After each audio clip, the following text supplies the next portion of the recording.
children, welcome to CA class. Today we will continue the same chapter, chapter 6, program coding. So students, last time we studied about IPO cycle, that how program can be written. The same way, here also today we will study the summary of what we discussed earlier, that means writing a program summary. So if we are writing a program, we have to find the input data first of all. Like if we have to add two numbers, you know very well that we need first number and the second number. That means we need two variables. Okay. So first of all, we have to determine the input data. Okay. So that means we need two variables. Then after that, create space to hold input data. That means we will store first number in first variable and second number into the second variable. So here we will write the step read n m. Okay. In n there will be first number. In m there will be second number. You can take any other variable also. Like you can take read a, read B, okay, read A and B, and you can take C also, okay. I will tell you why C. Like if you are adding two numbers, that means read A and read B, okay. Two variables will be read, okay. Now here create space to hold input data. That means these variables will be stored, will occupy some space in the memory, and that is why we are taking these variables. So that we can store a number into these variables. Now the next is break down the process into the small step. You know very well, like if we have to add two numbers, it's very simple. It can be done in one single step.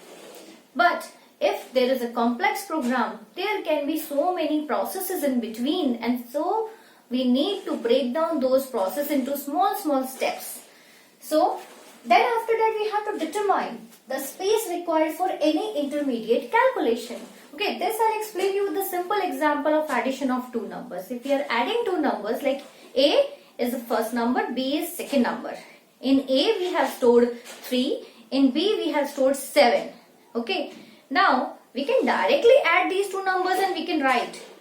And one more method is there. We can store the sum of these two numbers into the third variable, that is C. Okay, how it can be done? We will write C equals to A plus B. Got it?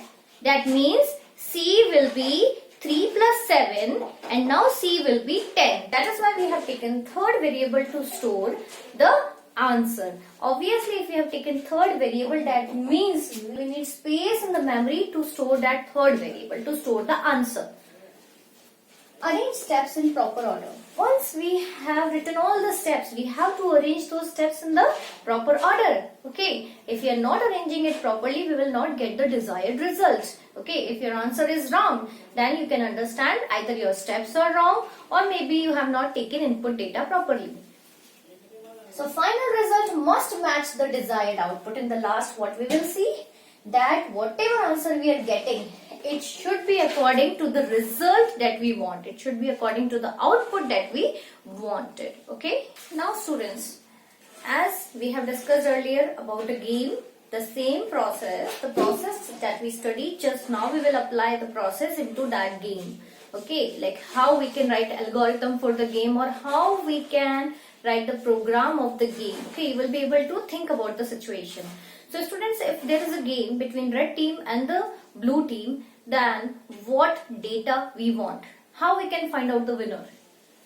We can find out the winner by getting the input data. First of all, we have to determine that what is the input data. If we consider the game, then in that input data for the red team will be the number of glass balls collected by red team and number of chocolates collected by red team. Okay. The same way for blue team. The input data will be the number of glass balls collected by blue team and number of chocolates collected by the blue team. So we know very well, if we want winner, then we want sum of these two. We want sum of these two. Okay, and then we have to compare the situation.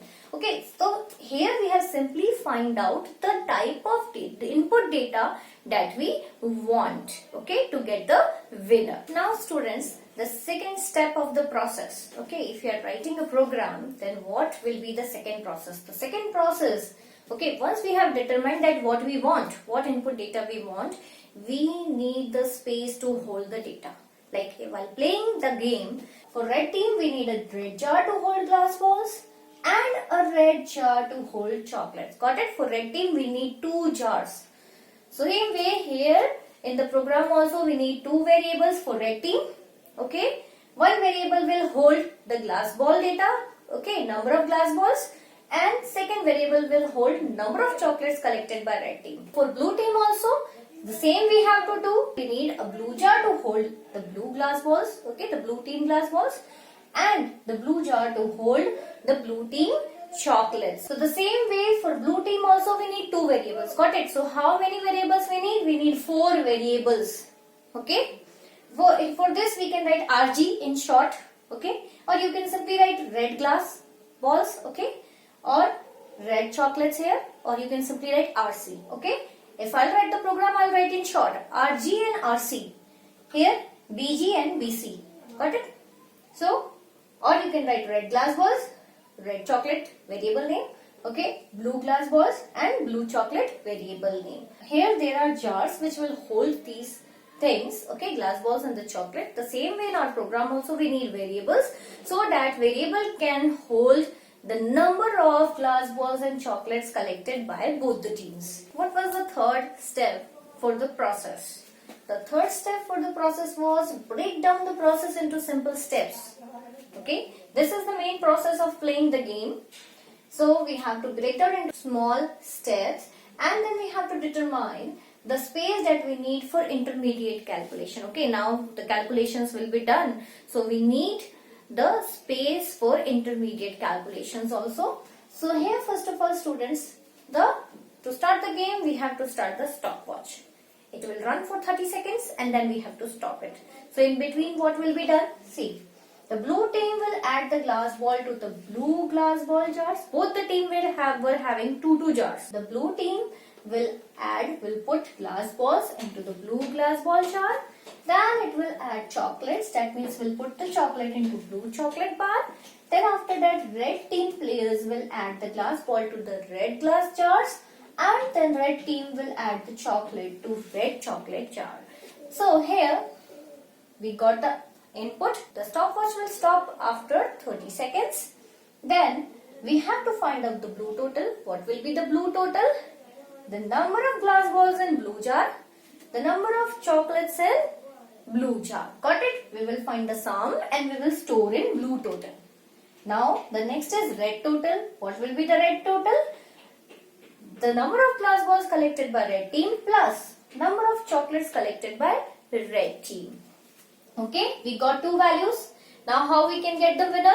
We will compare these two. We will have to compare these two now. Okay, so compare two totals. We have to compare these two and we will determine the winner.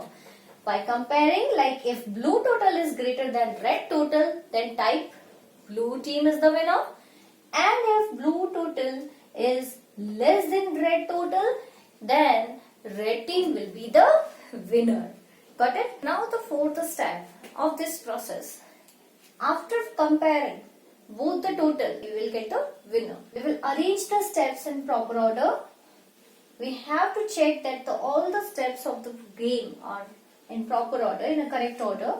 And see, the total cannot happen without collecting glass balls and the chocolates. If you are not collecting the glass balls and the chocolates, then we will not get the total.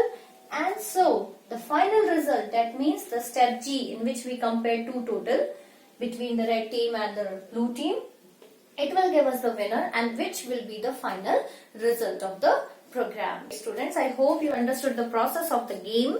In the next period, I will tell you how to write algorithm of this game. So students, I want to tell you about the COVID Awareness Week that Achi International School is organizing from 21st to 24th December. 8th class students have to make a PPT, a presentation on COVID awareness. In that PPT, you have to explain the precautions that we have to take at the time of this pandemic. If we are moving out of the house, what precautions we should take before entering the house, what precautions we should take, how we should communicate with the people, what proper hygiene we have to follow. In this, you can also tell about that post vaccination, what precautions we should take. You know very well, this is not going to end so early. After vaccination also, we need to take some precautions. maybe for 6 months, maybe for 1 year. We don't know how long we have to save ourselves from this. So students, you have to prepare the PPT so that you can bring awareness, and students, in that you can insert pictures, graphics, animations, videos, and you can add background music, etc. And then prepare a nice PPT of at least 5 pages, and then you have to send it to your class teacher. So students, only this much for today. Thank you. Have a nice day.